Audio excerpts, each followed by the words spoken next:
I'm Crystal, and I am the moderator on A Pretty Wonderland. That's my blog. And what is Pretty Wonderland? Tell me about it. Pretty Wonderland is a blog written by me. It's mostly what I like to call a digital collection of inspiration. I do a lot with Lolita fashion, but I don't limit myself to Lolita fashion. It's also Mori girl fashion and Hime girl fashion, but I go beyond fashion as well, and I really try to capture the idea of living a lifestyle of living beautifully and really appreciating the little things in life, in your day-to-day life, that I think a lot of people miss. Okay, so now we hear about the Gothic Lolita fashion, but from what I've seen, they're going beyond fashion, and it's become almost a lifestyle. So what defines a quote-unquote Lolita lifestyle to you? It's honestly determined differently from person to person, and I don't think there's a clear-cut right or wrong answer. It's a very personal definition. My own personal definition of Lolita lifestyle is when it goes beyond that being a fashion, and you really incorporate other, I guess, more quainter hobbies and activities in your lifestyle. Like maybe you do ballet, maybe you do embroidery, little things here and there, that it's become more than just a fashion, it's become a lifestyle to you. You're taking the aspects of the beauty and really putting them into different parts of your life. Okay, for instance, let's say if you're really into Rococo fashion, as we can see from your beautiful ensemble, and you probably incorporate that into interior decorating, the way that you want to design your home. And from what I've read, are there any set rules to being a Gothic Lolita, or a Lolita in general? As there are what's called the rules. All right. I don't necessarily subscribe to these, but I'm just gonna, from the community standpoint, the rules state that you have to be wearing certain parts of your ensemble to be considered Lolita. One of which is a petticoat. Is absolutely, everyone will tell you that that's the #1 thing that you need, is you have to be wearing the petticoat underneath your skirt. A lot of people also would say bloomers. I say give or take bloomers, that's just me, but most people will include that in the rules.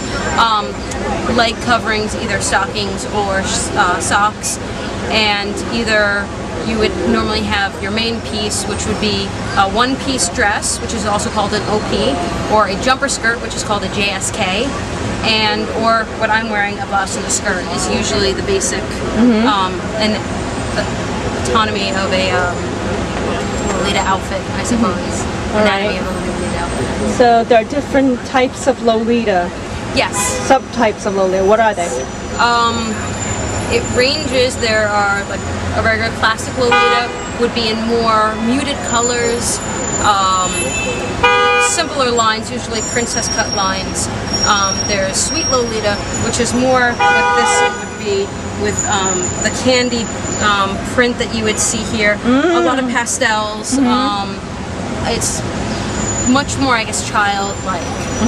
Then you would have Gothic Lolita, which would be more on the dark side, would be closer to goth fashion that most people know about, but with a Lolita edge, like the shape and everything would be Lolita, but would probably be darker reds, blacks. You would also have Hime Lolita, which is my favorite, actually. It's usually more princess style, very elaborate. They do a lot of curls with the hair, pearls, roses, pinks. It's very similar to Sweet Lolita, but it's a little more elaborate and a little more delicate. There's Shiro Lolita and Kuro Lolita, which is black and white Lolita, and either they would be wearing all black or all white. Usually that's just one color for them. Very monochromatic. Yeah. Okay. Black and white chromatic. And are there any other subset Lolitas that are kind of like mixing and matching styles? Fairy K actually is very interesting. Fairy K is a mix and match style, which you get a lot of inspiration from the 1980s pop culture. So we'll have a lot of, like, basically a lot of what Madonna used to wear back in the day, the big petticoats and t-shirts, a lot of like stuff from the cartoons from the 1980s. A lot of color. It's like a cross between, it's like pastel punk meets Lolita. It's really cool, and there's like a lot of hair clips. It's like just being back in like the 1980s, which I love because I'm from the 1980s. Oh God, don't remind me so much. Oh, the 80s were great. Compared to now, isn't that sad? Oh yeah, I miss the 80s. Okay, so what about Walali? I mean, I'm just throwing out some names at Walali, Lolita. Okay, Walali is more like if you're going to take the, it's also called Chi Lolita too.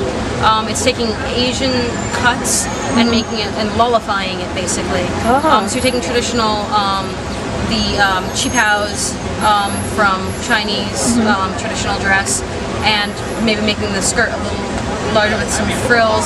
It's basically just that style, the inspiration at least it's coming from, with the shape of a Lolita dress. And also people are having like more kimono style sleeves with that, as if we're going more on the Japanese side, taking like kimono. What about, what is that, Ero Lolita? Ero Lolita is erotic Lolita. That is more like corsets with the skirts, a lot of chokers.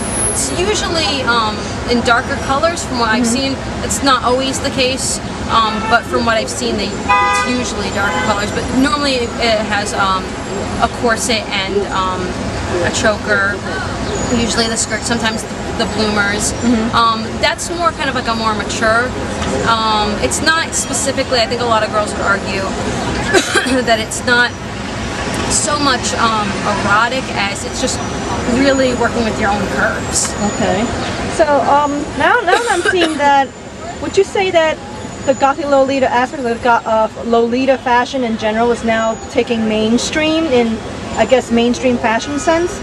I don't think it's mainstream yet. Not mainstream. I wouldn't say it's mainstream yet. I'd say it's definitely gotten a broader audience, but I wouldn't say it's mainstream because too many people outside of the community don't know what it is yet, so I don't think so. I think it's gotten a bigger audience. I think the subculture has spread to an international level.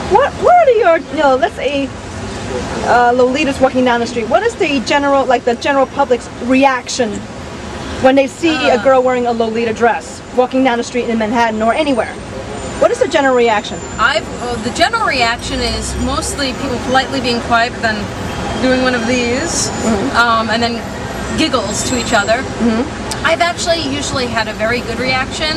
A lot of people will be like, "Oh, you're so cute." A lot of people will just come over to you and say, "You look adorable."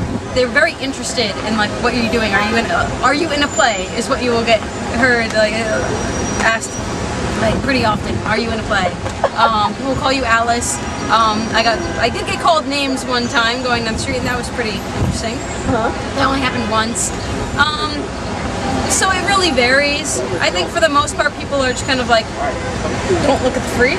Oh no. But what are you gonna do? Well, would you say this whole Lolita movement, would you say Lolitas are the new fashionistas in a way? I think they're a type of fashionista. I'm not sure if there would be a new fashionista because I think it's been around enough. But I would say that they are a type of fashionista in their own way, yes. Oh my goodness, more fashionistas for this world. But in a very retro fashion. Very retro. Thank you so much for your time. Oh, I'm happy to help. All right.